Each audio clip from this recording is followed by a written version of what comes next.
పాకిస్తాన్లో ఆర్థిక సంక్షోభం మరింతగా తీవ్రతరమవుతోంది. ఇప్పటికే విదేశీ మారక ద్రవ్య కొరతతో ఇబ్బందులు పడుతున్న ఆ దేశం ఇప్పుడు ఇంధన సంక్షోభాన్ని కూడా ఎదుర్కొంటోంది.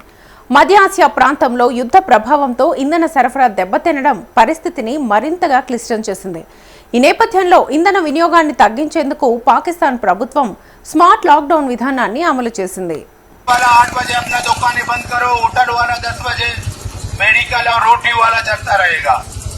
तमाम दुकानें 8 बजे बंद करो, अपना दुकानें लॉकडाउन है। दुकान वाला 8 बजे बंद करो, तमाम दुकान वाला 8 बजे अपना दुकानें बंद करो, होटल वाला 10 बजे। దేశంలోని పంజాబ్, ఖైబర్ పఖ్తూన్ఖ్వా, బెలూచిస్తాన్, ఇస్లామాబాద్ వంటి ప్రాంతాల్లో షాపింగ్ మాల్స్ ను రాత్రి 8 గంటలకే మూసివేయాలని ఆదేశాలు జారీ చేసింది. ఇక అలాగే రాత్రి 10 గంటల తర్వాత రెస్టారెంట్లు, బేకరీలు పనిచేయకూడదని నిర్ణయించింది. ఇక మరోవైపు విదేశీ అప్పుల ఒత్తిడి కూడా పెరుగుతోంది. యుఏఈ ఇచ్చిన భారీ రుణాన్ని తిరిగి చెల్లించాలని ఒత్తిడి పెరగడంతో పాకిస్తాన్ ఆర్థిక పరిస్థితి మరింతగా దెబ్బతింది. ఇంధన ధరలు పెరగడం, పన్నులు అధికంగా ఉండడం వల్ల సాధారణ ప్రజలు తీవ్ర ఇబ్బందులు పడుతున్నారు. మొత్తం మీద పాకిస్తాన్ పరిస్థితి అత్యంత సంక్షోభంగా మారింది. ప్రభుత్వం పొదుపు చర్యలు చేపడుతున్నప్పటికీ దీర్ఘకాలిక పరిష్కారం లేకపోతే పరిస్థితి మరింతగా దిగజారే అవకాశం ఉందని నిపుణులు హెచ్చరిస్తున్నారు.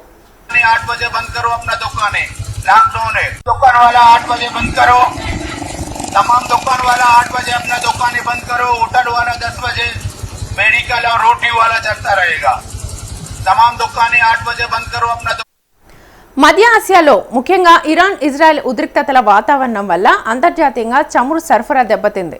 స్ట్రైట్ ఆఫ్ హోర్మోజ్ గుండా రవాణా నిలిచిపోవడంతో పాకిస్తాన్లో చమురు కొరత ఏర్పడింది. ఇటీవలే పెట్రోల్ ధర లీటర్కు 450 రూపాయల మార్కును దాటింది. డీజిల్ ధర 500కు పైన పలుకుతోంది. ప్రభుత్వం పెట్రోల్ లెవీని తగ్గించి తాత్కాలికంగా కొంత ఊరటనిచ్చినప్పటికీ సామాన్యులపై భారం తగ్గలేదు. दुकान वाला 8 बजे बंद करो, तमाम दुकान वाला 8 बजे अपना दुकानें बंद करो, होटल वाला 10 बजे, मेडिकल और रोटी वाला चलता रहेगा। तमाम दुकानें 8 बजे बंद करो, अपना दुकानें लॉकडाउन है। दुकान वाला 8 बजे बंद करो। పాకిస్తాన్ ఆర్థిక వ్యవస్థకు మరో పెద్ద దెబ్బ యుఏఈ నుంచి వచ్చిన ఒత్తిడి. గతంలో ఆ దేశం ఇచ్చిన సుమారు 2 బిలియన్ల నుంచి 3.5 బిలియన్ల వరకు ఉన్న రుణాన్ని తిరిగి చెల్లించాలని యుఏఈ కోరింది. సాధారణంగా ఇలాంటి రుణాలను రోల్ ఓవర్ చేసేవారు, కానీ ప్రస్తుత భౌగోళిక రాజకీయ పరిస్థితుల దృష్ట్యా వెంటనే చెల్లించాల్సిందిగా ఒత్తిడి పెరుగుతోంది. ఇది పాకిస్తాన్ వద్ద ఉన్న అరకొర విదేశీ మారక నిల్వలను మరింతగా హరిస్తోంది.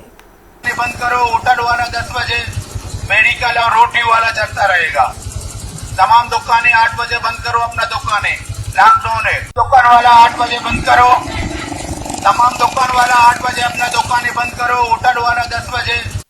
పరిస్థితిని చక్కదిద్దడానికి ప్రభుత్వం మరికొన్ని ప్రతిపాదనలు కూడా చేస్తోంది. ప్రభుత్వ కార్యాలయాల్లో పని దినాలను వారానికి 4 రోజులకు తగ్గించడం, ప్రభుత్వ శాఖల వ్యయాల్లో 20% కోత విధించడం, వర్క్ ఫ్రం హోం సంస్కృతిని ప్రోత్సహించడం ద్వారా ఇంధన వినియోగాన్ని తగ్గించవచ్చునని ఆలోచిస్తోంది.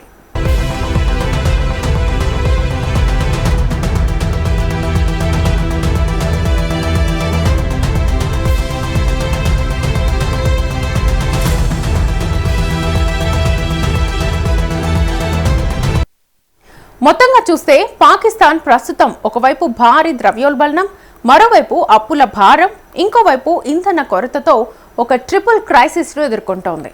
అంతర్జాతీయ ద్రవ్యనిధి నుంచి మరింత సహాయం అందకపోతే పరిస్థితి ఇంకా జటిలమయ్యే అవకాశం ఉంది.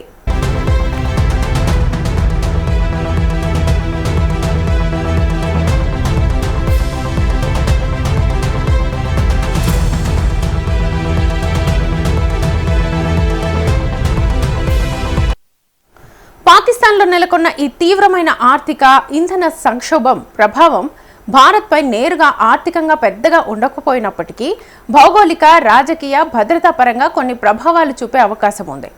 దీనికి సంబంధించి ముఖ్యమైన అంశాల్ని ఒకసారి చూద్దాం.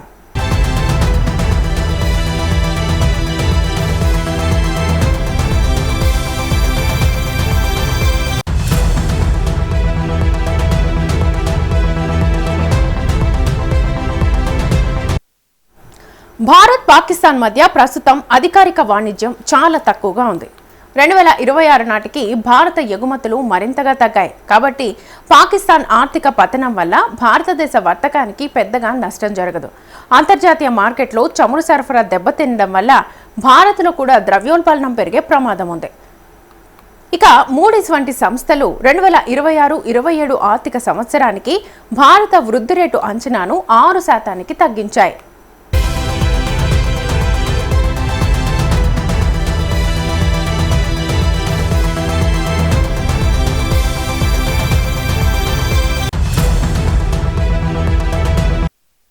పొరుగు దేశంలో ఆర్థిక అస్థిరత ఏర్పడితే అక్కడ గందరగోళం పెరుగుతుంది. ఇది ఉగ్రవాద గ్రూపులు బలపడడానికి దారితీయొచ్చు. ఫలితంగా సరిహద్దుల్లో చొరబాట్లు లేదా భద్రతా సవాళ్లు పెరిగే అవకాశం ఉంటుందని రక్షణ నిపుణులు హెచ్చరిస్తుంటారు. ఆర్థిక పరిస్థితి మరీ దిగజారితే సరిహద్దుల గుండా వలసలు పెరిగే ప్రమాదం ఉండొచ్చు. ఇది సరిహద్దు రాష్ట్రాలపై భారాన్ని పెంచుతుంది. ఇప్పటికే శ్రీలంక, మాల్దీవులు, బంగ్లాదేశ్ వంటి దేశాలు ఇంధన, ఆర్థిక అవసరాల కోసం భారత్ వైపే చూస్తున్నాయి. ఒకవేళ పాకిస్తాన్లో మానవతా సంక్షోభం తలెత్తితే ప్రాంతీయ శక్తిగా భారత్ స్పందించాల్సిన పరిస్థితి రావచ్చు.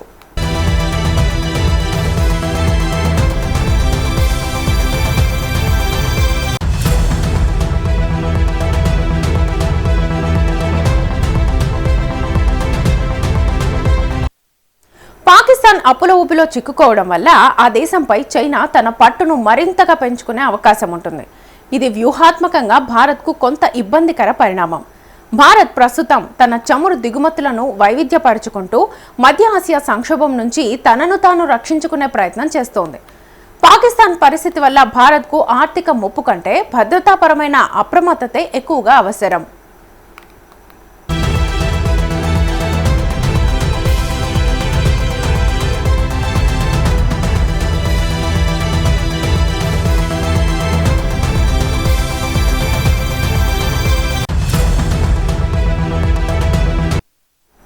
పాకిస్తాన్ ఈ రుణాల అప్పు నుంచి బయటపడడానికి భారత్తో వాణిజ్య సంబంధాలను తిరిగి ప్రారంభించే అవకాశం ఉందని చాలా మంది భావిస్తున్నారు.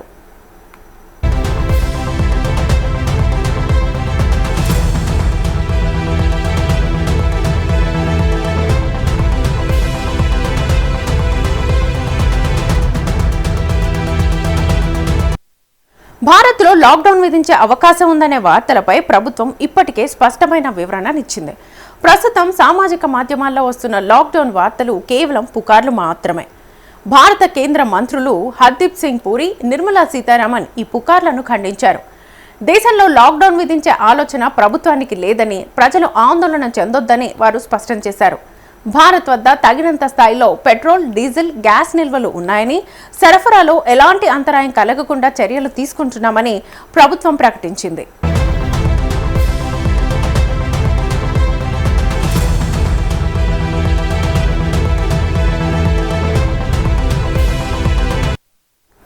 మధ్య ఆసియాలో యుద్ధం కారణంగా అంతర్జాతీయంగా చమురు ధరలు పెరగడం, దీనివల్ల కొన్ని చోట్ల పెట్రోల్ బంకుల వద్ద రద్దీ పెరగడం చూసి సోషల్ మీడియాలో లాక్డౌన్ అనే హ్యాష్ ట్యాగ్ ట్రెండ్ అయింది. అయితే ఇది కోవిడ్ సమయం లాంటి లాక్డౌన్ కాదని, కేవలం ఇంధన పొదుపు కోసం కొన్ని దేశాలు చేస్తున్న ప్రయత్నాలను భారత్కు ఆపాదిస్తూ వచ్చిన తప్పుడు ప్రచారం అని తేలింది. పాకిస్తాన్తో పోలిస్తే భారత్ ఆర్థిక పరిస్థితి, ఇంధన భద్రత చాలా బలంగా ఉంది. వ్యూహాత్మక నిల్వలు, భారత్ తన వద్ద అత్యవసర సహాయాల కోసం భారీగా ముడి చమురు నిల్వలను ఉంచుకుంది.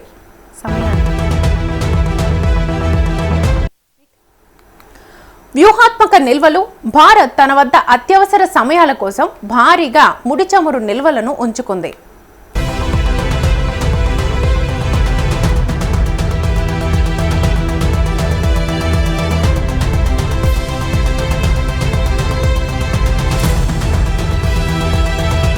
పెట్రోల్, డీజిల్ ధరలు పెరగకుండా ప్రభుత్వం ఎక్సైజ్ సుంకాన్ని తగ్గించి సామాన్యులపై భారం పడకుండా చూస్తోంది. పరిశ్రమలపై నియంత్రణ, ఇంధన కొరత రాకుండా ఉండడానికి వాణిజ్య అవసరాలకు వాడే ఎల్పీజీ గ్యాస్ వాడకంపై కొన్ని చిన్నపాటి ఆంక్షలు విధించే అవకాశం ఉందే తప్ప సాధారణ ప్రజల రాకపోకలపై ఎలాంటి నిషేధమూ లేదు. పాకిస్తాన్లో ఆర్థిక వ్యవస్థ పతనం కావడం వల్ల అక్కడ ప్రభుత్వం స్మార్ట్ లాక్డౌన్ పెట్టింది. కానీ భారత్ అటువంటి స్థితిలో లేదు. కాబట్టి ఈ లాక్డౌన్ భారత్లో ఉండే ఛాన్సే లేదు.